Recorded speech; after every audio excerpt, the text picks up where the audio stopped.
Welcome to Shelf Life, the show where every week we put one food and beverage brand on the table and take its social media apart. The good, the bad, and the thing everybody's about to copy and shouldn't. I'm Giovanni Gallucci. Across the table this week, in the rotation, Alexis Parker. Alexis, what'd you bring me? A pink box, Gio. The pink box. Crumble. The one that shows up in everybody's kitchen on a Sunday like it invited itself over. Perfect one to grade, because Crumble is the most copied dessert brand in America right now, and this year it did something that tells you the whole story.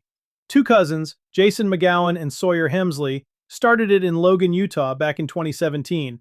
Now it's over 1,000 stores and around 10 million followers on TikTok.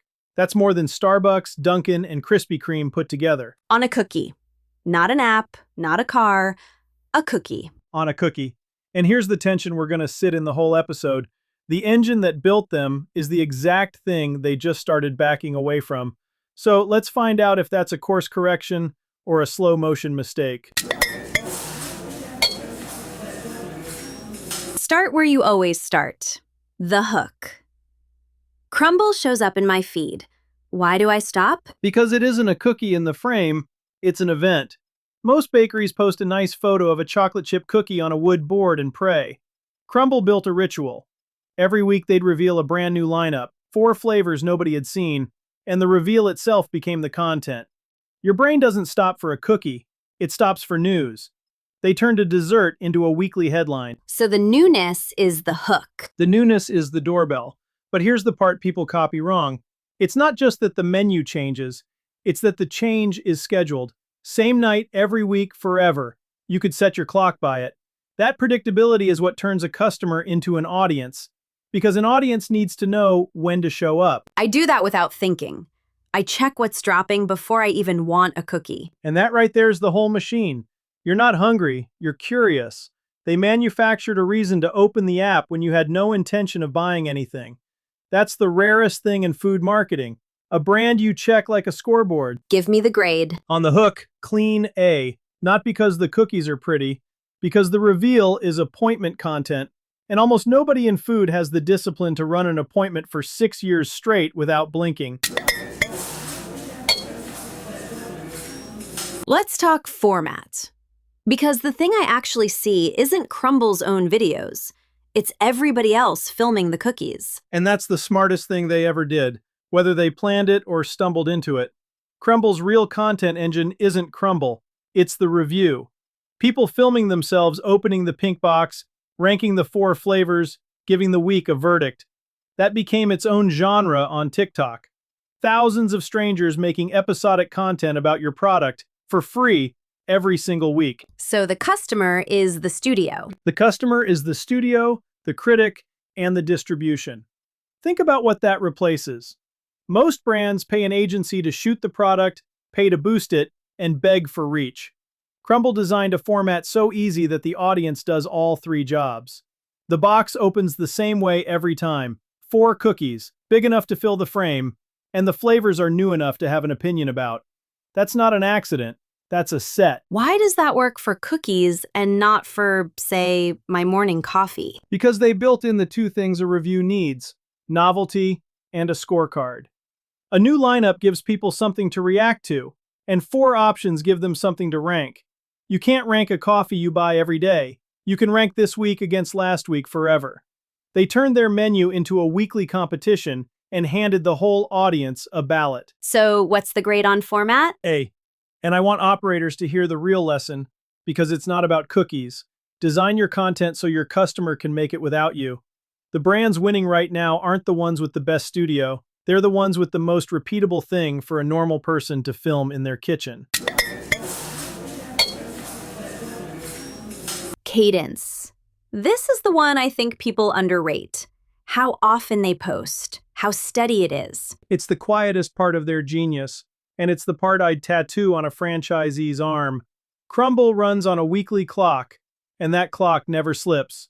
The lineup drops on schedule, the countdown builds into it, and the whole audience is trained to expect a beat at the same time every week.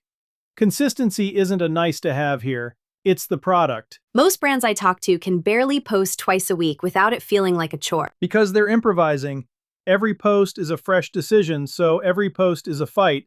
Crumble removed the decision. The format is fixed, the timing is fixed, all that changes is the 4 flavors. When the hard part is decided in advance, the posting stops being a scramble and starts being a rhythm. That's how 1,000 stores stay on beat. So the calendar is doing the discipline for them. The calendar is the discipline. And here's the strategic gift most people miss. A predictable cadence trains the audience's habit. You're not fighting for attention every week from scratch. You've got a standing appointment. That's worth more than any single viral hit, because a viral hit is a lottery ticket, and a habit is an annuity. Grade it. A on cadence, and it's the least glamorous A they've got. Nobody builds a case study around consistency, but it's the thing under everything else. Kill the rhythm and the hook and the reviews both go quiet. Community. This is where I want to push you a little, because from the outside, it looks huge. But I've also seen the feed turn on them lately. You've got a good eye, because this is where the grade splits. The upside is real. Crumble turned buying a cookie into belonging to a weekly conversation.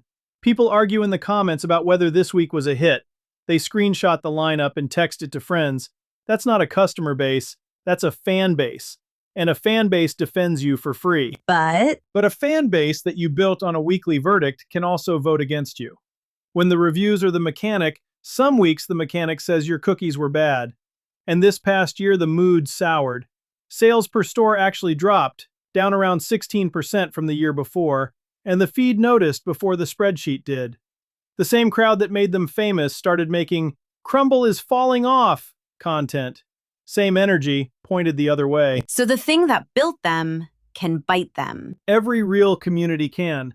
That's the cost of one that actually cares. The mistake would be reading the sour weeks as a reason to get quieter, hide from the comments, sand off the edges. That's backwards. When the community turns, you don't leave the room. You show up in it more. You engage the critics by name. You let them see you taking the verdict seriously. Silence is what turns a rough patch into a narrative. So what's the grade? B+. Enormous, genuine, and a little bit unmanaged. They built the fire. I'm not sure they've staffed the fire department. The community mechanic is their biggest asset and their most exposed flank at the same time. Last one, and it's the grocery angle. The retail to social loop. How the feed actually drives the store and back. This is the cleanest loop in the category, and it's why every other food brand should be studying it. The reveal drops online, the countdown builds the craving, and then the only way to satisfy it's to physically go get the box. Social creates the appetite, the store closes it, and then the pink box goes back onto social when the customer films the unboxing. It's a circle, and it spins itself. And the box itself is doing work in that loop. The box is a billboard with a handle. That specific pink is the whole point. You see it on a counter, in a car, in somebody's story, and you know exactly what it's before you read a word. They made the packaging, the ad, the shelf sign, and the social thumbnail all at once. One object, 3 jobs. When your container is already content, every customer becomes a delivery driver for your brand. Okay, so here's the thing that confuses me. This year, they changed it. They cut the weekly rotation in half and put a set of permanent flavors on the menu. Why does that matter for the loop? That's the whole ball game, and I think it's the riskiest move they've made. Follow the logic. The novelty was the fuel. New flavors every week are what gave people something to reveal, something to review, something to rank. When you cut the rotation and make half the menu permanent, you're solving a real operations headache. But you're quietly draining the tank that runs the social engine. A permanent cookie isn't news, and this show runs on news. So they fixed the kitchen and maybe broke the feed. That's my worry in one sentence. Nobody makes a review video about the cookie that's there every single week. You can't rank the thing that never changes. The efficiency play and the attention play are pulling in opposite directions, and they just handed a little ground to efficiency right when sales were already soft. Grade the loop. The loop as built, A. The loop as they're reshaping it, a question mark I'd want answered before I signed off. Best machine in the category, and they've got their hand on the one dial that could slow it down. So give me the call. The one thing Crumble should fix first. Protect the reveal. That's it. Everything else on their scorecard is downstream of one habit, the weekly appointment that gives strangers a reason to make content about a cookie.